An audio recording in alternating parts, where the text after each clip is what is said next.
Les forces armées de la République démocratique du Congo informent l'opinion en général et la population du Nord Kivu en particulier que depuis plus de 2 jours, les terroristes du M23 soutenus par les forces de défense du Rwanda, RDF, ont mené des attaques sans succès contre les positions des FARDC à Bigega 1 et 2, Bougussa et Prémidis. Déterminés à défendre l'intégrité du pays, les forces loyalistes ont mis en déroute ces criminels tout en leur infligeant des pertes énormes.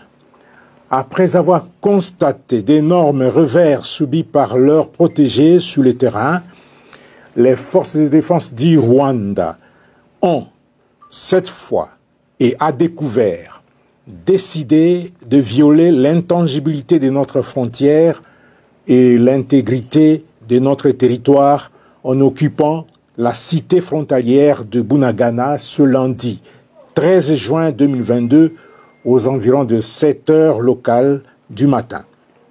Ce qui constitue ni plus ni moins une invasion de la RDC et les forces armées de la République démocratique du Congo tireront toutes les conséquences qui s'imposent et défendront la patrie. Les forces armées de la République démocratique du Congo, tout en exhortant la population à la vigilance, lui demandent de lui faire confiance, de ne pas céder à la panique, à la peur et à la désolation. Qu'elle se souvienne de ce qui s'est passé en 2013 sur les mêmes acteurs et les mêmes environnements. Toutes les dispositions sont mises en place pour la reprise en main de la situation. Mais quand même, ce sont des affrontements qui se passent dans un milieu, et puis c'est une cité frontalière avec l'Ouganda. Info 243 au cœur de l'actualité. Lundi 13 juin, en direct de Nord Kivu. Mesdames et messieurs, bonjour et bienvenue dans cette nouvelle édition. Question d'actualité en direct du Nord Kivu. Nous prenons notre correspondant Yannick Warangazi de Radio Béro FM. Bonjour monsieur Yannick. Bonjour Raphaël Alikonda. Bonjour à tous les auditeurs et amis téléspectateurs qui nous suivent de partout à travers le monde. Yannick Warangazi, on nous signale qu'il y a eu des attaques ce matin. Qu'est-ce qui s'est passé exactement au Nord Kivu?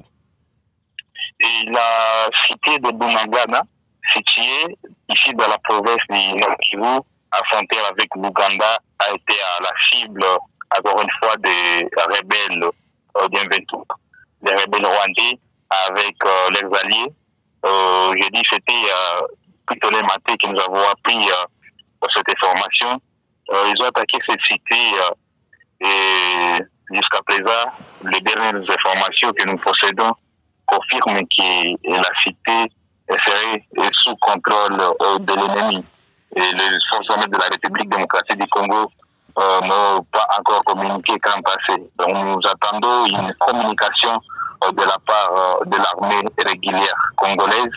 Mais les informations que nous possédons, en tout cas, confirment que la cité de Bunagana, située dans le territoire de Rutshuru, c'est à plus ou moins 35 kilomètres de la ville de Goma, chef-lieu de la province. Donc, le phénomène M23 n'a pas encore dit ce dernier mot. Depuis le retour de cette milice, ce rebelle trouble toujours la critique de la population. Et voilà qu'aujourd'hui, ce sont les habitants de Bunagana qui passent cette journée à des bandades. Et c'est une journée en tout cas très morose pour cette population qui a fui de partout. Et voilà, ce sont les informations, c'est d'autres telles que je l'ai souligné, Raphaël. Alors, monsieur Yannick Warangazi, je rappelle que vous êtes journaliste de Radio Béro FM qui émet en direct du Nord Kivu, là où vous êtes présentement. Monsieur Yannick Warangazi, les éléments de M23, ou soit les terroristes de M23, à Bunagana, qu'est-ce qu'ils font? Ils chassent la population, ils commettent des exactions, ou qu'est-ce qu'ils sont en train de faire exactement? Ou c'est juste l'affrontement avec l'armée congolaise? Bon, vous savez, de toutes les façons, ce sont des rebelles, Raphaël. Donc, quand une milice signe sa présence des terroristes, par dans un territoire, c'est une milice étrangère. Et puis, vous n'êtes pas sans ignorer que dans les jours passés, l'armée congolaise avait annoncé que le rebelle de M23 travaille en collaboration avec l'armée rwandaise. Donc, pour dire, il y a une présence de M23 à Bunagana, et cette présence doit nécessairement troubler l'attitude de la population, puisque là où il y a des coups d'effet, il y a des balles, et comment la population peut servir, comment la population peut parvenir peut-être à mettre la situation. Donc c'est tout à fait difficile. La milice signe sa présence dans un territoire ou quelconque, c'est une milice étrangère, donc la population doit toujours être troublée. Et même si ce sont les affrontements, bien sûr, qui opposent les forces armées de la République démocratique du Congo à cette milice. Mais quand même, ce sont des affrontements qui se passent dans un milieu, et puis c'est une cité frontalière avec l'Ouganda. Bunagana, c'est une cité qui facilite les transports des denrées alimentaires et plusieurs produits de commerce à provenance de l'Ouganda pour la ville de Goma, pourquoi pas pour d'autres coins de la République démocratique du Congo. Et donc, pour le moment, c'est toute une ville de Goma qui est menacée. Surtout que Bunagana n'est pas vraiment une cité qui n'est pas connue. C'est une cité bien réputée, c'est une cité qui facilite et qui a toujours aidé la ville de Goma. Donc, c'est une cité commerciale. C'est une cité frontalière.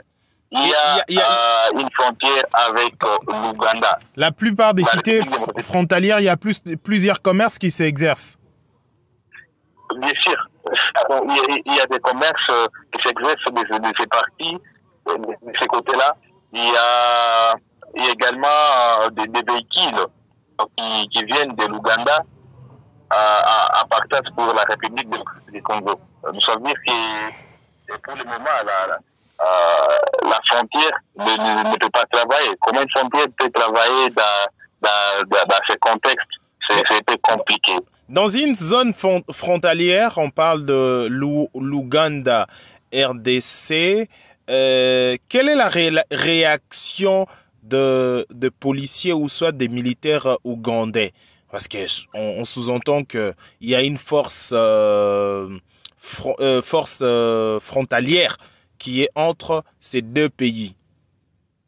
Hier, d'ailleurs, c'était Thierry, les forces armées de la RDC ont ciblé l'armée ougandaise dans ces atrocités. Quand pour dire, les forces armées de la RDC ont indiqué qu'il faut face actuellement à trois milices. Et trois milices, là, il s'agit de rebelles du M23, de l'armée rwandaise, et ils ont également évoqué la question de l'armée ougandaise. Donc, je pense que pour le moment, l'Ouganda est considéré également comme un ennemi à la République démocratique du Congo. Et il doit être traité comme le Rwanda qui est en train de troubler l'attitude de la population. C'est ce qu'a annoncé les forces armées de la République démocratique du Congo dans une communication qui date d'hier dimanche. Alors, Monsieur Yannick Ouarangazi, vous êtes journaliste également, vous êtes observateur de la société, mais il y a de militaires rwandais dans le sol congolais, à la partie est de notre pays.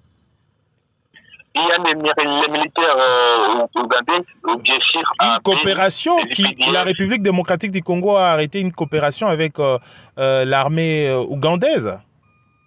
Voilà, donc il y a une collaboration entre l'armée régulière congolaise et l'armée régulière ougandaise, et c'est à Beni, c'est à plus ou moins 300 km donc, et là, de ce côté, il y a quand même des avancées significatives dans la traque de l'ADF, et d'après les sources gouvernementales, puisque, vous le savez, le contrat entre ces deux pays a été renouvelé ici récemment dans les buts de poursuivre toujours l'ADF Et puisque d'après le gouvernement congolais, il y a eu des avancées significatives de l'autre côté à Beni. Mais comment... Ce qui inquiète, c'est quoi? Ce qui inquiète, c'est de voir que de l'autre côté à Beni, les UPDF attaquent très bien les rebelles du M23, et alors qu'ici à Rutshuru, les UPDF s'attaquent également aux FARDC. Et d'après certaines sources. Voilà ce qui inquiète de plus la population. Et d'ailleurs, certains analystes politiques de la ville de Goma suggèrent, demandent au gouvernement congolais de traiter l'Ouganda comme le Rwanda et de rompre ce mariage, le mariage FDC Ouganda, après avoir constaté que les IPDF sont également derrière la milice du M23 dans les territoires de Rutshuru. Vous comprenez avec moi que c'était compliqué, Raphaël, avec surtout la milice du M23 qui bénéficie du soutien, d'après l'armée, du soutien de l'armée rwandaise et de l'armée ougandaise. Et d'office, ça doit toujours être compliqué pour les forces armées de la République démocratique du Congo, surtout que les M23 c'est aussi bien outillé, c'est aussi bien armé. Merci, Monsieur Yannick Ouarangazi. Vous êtes notre correspondant en direct du Nord Kivu. Vous travaillez pour le compte de la radio Beroya FM qui émet en direct du Nord Kivu. Merci pour votre disponibilité. Je vous en prie, Raphaël. Merci également à tout le monde de nous avoir prêté oreille. Merci, chers internautes, amis et fidèles de Info 243. Dès ce soir, nous allons continuer à décrypter des questions et entrer à la situation sécuritaire dans notre pays. On se retrouve à ce soir.